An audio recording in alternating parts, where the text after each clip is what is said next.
继续来看台中火车头，今透早一个旅客因为是家己赶袂赴，坐袂到车，这卖票的照规定，甲换后一班的车票，无想到讲这个人毋知怎样，凶凶掠狂，摕找钱的纸盘向个人的目睭都甲夹落，嘛造成这代替卖票的员工倒落目睭受伤，专案是依照伤害罪甲移送法办。 假日坐火车人比平常时较侪，真侪人拢会提早到火车头。暗过13有一个人原本要坐是7点的自强号，伊煞7点半才到车头。伊向站务人员反映了后，卖票人员照规定协助伊改坐伊一班的自强号，暗过只有客票无费，所以引起这民众的不满，也佫攻击卖票人员。拿这个台面上的零钱盘，手伸进去要射向那个站员。 幸好没有射中他的眼睛，在站员的这个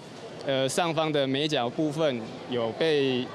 射到，大概1至2公分。记录警察了后，也到现场将迄人带回台中分处所，交伤害罪嫌侦办。12在中华站由旅客大骂站务人员，因为行李伤过侪，站务人员拒绝协助伊搬分。 于下车后无人协助将其所携带的行李及宠物笼 提出站外，因此情绪激动，并与站务人员发生争执。最后是警察到3共搬行李，才让这场冲突结束。对代替员工陆续遭到攻击，代替产业工会认为，代替公司事后拢只是凊彩应付。今年嘉义大林站的员工被攻击的事件之后，其实就已经很明确的要求台铁公司应该要拿出实质的对策，能不能尽快在今年给我们一个